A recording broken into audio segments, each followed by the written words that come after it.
Hello friends, welcome back to Sandy Food Recipe. இன்னைக்கு நம்ம ஒரு சூப்பரான ஊட்டி மிளகாய் பஜ்ஜி எப்படி செய்யலாம்னு பார்க்கலாம். ஊட்டி மிளகாய் பஜ்ஜி செய்யறதுக்கு ஃப்ரெஷ்ஷான ஊட்டி மிளகாய் எடுத்துருக்கிறேன். இதை நம்ம கட் பண்ணிட்டு உள்ள விதைகள் எல்லாத்தையும் எடுக்க போகிறோம். எடுத்துட்டு பஜ்ஜி மாவு ரெடி பண்ண போகிறோம் தனியாக. அதில் டிப் பண்ணிவிட்டு நல்லா ஃப்ரை பண்ணி சூப்பராக சாப்பிட போகிறோம்.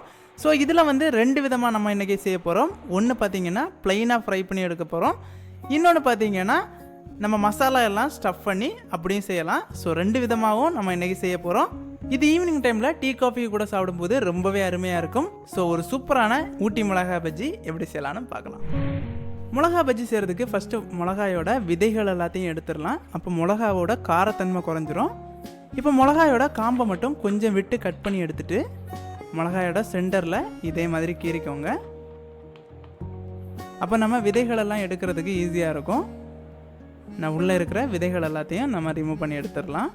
இது கண்டிப்பாக விதைகளெல்லாம் எடுக்கணுமானா அப்படி இல்லை. உங்களுக்கு மிளகாயோட காரம் பிடிக்கும்னா விதைகளோடு வச்சே நம்ம பஜ்ஜி செய்யலாம். ஸோ எவ்வளோ தூரம் நம்ம எடுக்க முடியுமோ அவ்வளோ தூரம் எடுத்துக்கலாம். இப்போ நான் எல்லா விதைகளையும் ரிமூவ் பண்ணி எடுத்துட்டேன். இதே மாதிரி நான் எடுத்த எல்லா மிளகாவில் உள்ள விதைகள் எல்லாத்தையும் நான் ரிமூவ் பண்ணி எடுத்துட்டேன். அடுத்ததான் இந்த மிளகாவை டிப் பண்ணி ஃப்ரை பண்ணுறதுக்காக நம்ம பஜ்ஜி மாவு ரெடி பண்ண போகிறோம். அதுக்கு ஒரு பவுலில் 1 கப் கடலை மாவு எடுத்துருக்கிறேன்.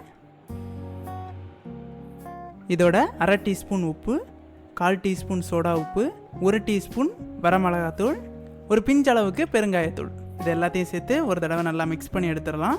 மிக்ஸ் பண்ணிவிட்டு இதோட கொஞ்சமாக தண்ணி சேர்த்துக்கோங்க. தண்ணி சேர்த்து ஒரு திக்கான பேட்டராட்டு நம்ம ரெடி பண்ண போகிறோம். இப்போ கொஞ்சமாக தண்ணி சேர்த்துக்கலாம். தண்ணி சேர்த்துட்டு மிக்ஸ் பண்ணி எடுத்துக்கோங்க. நமக்கு தண்ணி கூடுதலாக தேவைப்பட்டுச்சுன்னா நம்ம அடிஷ்னலாக சேர்த்துக்கலாம்.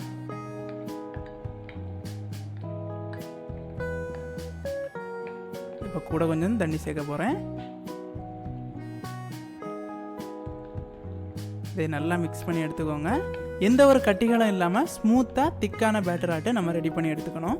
இப்போ பார்த்தீங்கன்னா தெரியும், நம்ம பஜ்ஜி மாவு நல்லா ஸ்மூத்தாகவும் வந்திருக்கு, திக்காகவும் இருக்குது. இதே டெக்ஸ்சரில் நீங்களும் ரெடி பண்ணி எடுத்துக்கோங்க. நமக்கு இப்போ பஜ்ஜி மாவு ரெடி ஆகிடுச்சு. அடுத்ததாட்டு நம்ம ஏற்கனவே கட் பண்ணி வச்சுருக்க மிளகாயை இதில் டிப் பண்ணி ஃப்ரை பண்ணி எடுக்க போகிறோம். ஃப்ரை பண்ணுறதுக்கு ஒரு பேனில் ஆயில் நல்லா ஹீட் ஆகிட்டுருக்கு. இப்போ நம்ம ஏற்கனவே கட் பண்ணி வச்சுருக்க மிளகாயை இந்த பேட்டரில் நல்லா டிப் பண்ணி எடுத்துக்கலாம். இந்த பேட்டர் மிளகாயோட எல்லா சைடுமே கவர் ஆகிறது மாதிரி பார்த்துக்கோங்க. அப்போ தான் பஜ்ஜி ரொம்ப நல்லாயிருக்கும்.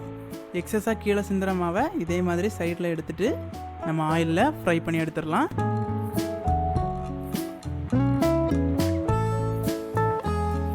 பஜ்ஜி நல்லா ஃப்ரை ஆகிட்டு இருக்குது. திருப்பி போட்டுடலாம். ரெண்டு சைடும் நல்லா ஃப்ரை ஆகட்டும். இன்னொரு பஜ்ஜியும் இதில் போட்டு எடுத்துடலாம். இப்போ நம்ம ப்ளைனான மிளகா பஜ்ஜி தான் ரெடி பண்ணிகிட்டு இருக்கிறோம். அடுத்தது நம்ம ஸ்டஃபிங் வச்சும் பார்க்க போகிறோம். பார்த்தீங்கன்னா ரெண்டு சைடும் நல்லா ஃப்ரை ஆகிடுச்சு. நல்ல ஒரு கோல்டன் ப்ரௌன் கலரில் வந்திருக்கு பாருங்கள். இந்த ஸ்டேஜ் வந்தோடனே நம்ம ஆயிலேருந்து ட்ரைன் பண்ணி எடுத்துடலாம். பார்க்கவே ரொம்ப நல்லா இருக்குது. அடுத்ததாட்டு நம்ம ஸ்டஃபிங் வச்சு மிளகா பஜ்ஜி செய்ய போகிறோம். அதுக்கு ஒரு பவுலில் 2 வேக வச்ச உருளைக்கிழங்கு எடுத்துருக்கிறேன். இது கூட சின்ன சின்னதாக கட் பண்ண ஒரு சின்ன சைஸ் வெங்காயம், 1 டீஸ்பூன் அளவுக்கு சாப் பண்ண இஞ்சி, பொடியாக கட் பண்ண ஒரு பச்சை மிளகா, 1/2 கப் அளவுக்கு மல்லிக்கீரையை சின்ன சின்னதாக கட் பண்ணி வச்சுருக்கிறேன். அதையும் சேர்த்துட்டு இது எல்லாத்தையுமே நல்லா மேஷ் பண்ணி எடுத்துடலாம்.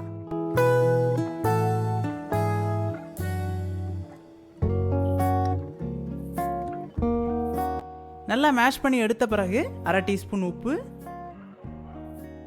1/4 டீஸ்பூன் மஞ்சள் தூள், 1/2 டீஸ்பூன் மிளகாய் தூள், ஒரு பிஞ்ச் அளவுக்கு பெருங்காயத்தூள், ஃபைனலாக 1/2 டீஸ்பூன் ஜீரகம், இது எல்லாத்தையும் சேர்த்து மறுபடியும் ஒரு தடவை நல்லா மிக்ஸ் பண்ணி எடுத்துடலாம். இந்த ஸ்டஃபிங்கை தான் நம்ம மிளகாவில் ஸ்டஃப் பண்ணி ஃப்ரை பண்ணி எடுக்க போகிறோம். இப்போ பார்த்தீங்கன்னா நமக்கு ஸ்டஃபிங் ரெடி ஆகிடுச்சு. இப்போ இந்த ஸ்டஃபிங்லேருந்து கொஞ்சமாக எடுத்து நம்ம ஏற்கனவே கட் பண்ணி வச்சுருக்க மிளகாவில் உள்ளே இதே மாதிரி ஸ்டஃப் பண்ணிக்கோங்க.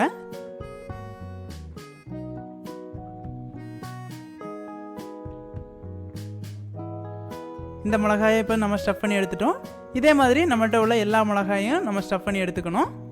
அடுத்ததாக இதை நம்ம பஜ்ஜி மாவில் நல்லா டிப் பண்ணிவிட்டு நம்ம ஏற்கனவே ப்ளைன் பஜ்ஜி நம்ம ஃப்ரை பண்ணி எடுத்தது மாதிரி இதையும் நம்ம ஃப்ரை பண்ணி எடுக்க போகிறோம். பஜ்ஜி மாவில் நல்லா கோட் பண்ணிக்கோங்க. இந்த பஜ்ஜி மாவு ரெடி பண்ணும்போது நம்ம முடிஞ்ச அளவுக்கு இதே மாதிரி திக்காகவே ரெடி பண்ணி எடுத்துக்கோங்க. கொஞ்சம் தண்ணியாக நீங்கள் ரெடி பண்ணிங்கன்னா கோட் பண்ணுறது ரொம்ப கஷ்டமாக இருக்கும். நம்ம ஸ்டஃப் பண்ண மிளகாலெல்லாம் நல்லா கோட் பண்ணி எடுத்தாச்சு. இதை நம்ம ஃப்ரை பண்ணிடலாம்.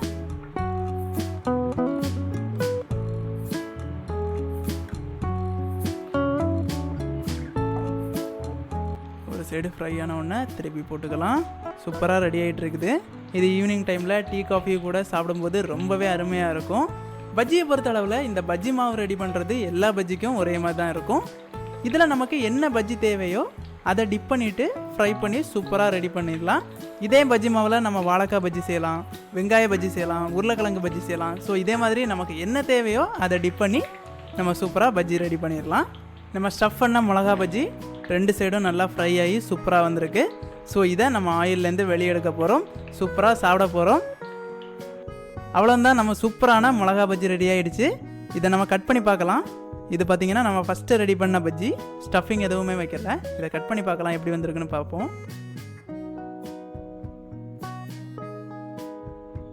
பார்த்திங்கன்னா சூப்பராக வந்திருக்கு. ஸோ இதே மாதிரி நீங்களும் வீட்டில் ட்ரை பண்ணி பாருங்கள். இந்த வீடியோ உங்களுக்கு பிடிச்சிருந்துன்னா தயவுசெய்து சாண்டி ஃபுட் ரெசிபி சேனலை சப்ஸ்கிரைப் பண்ணிக்கோங்க.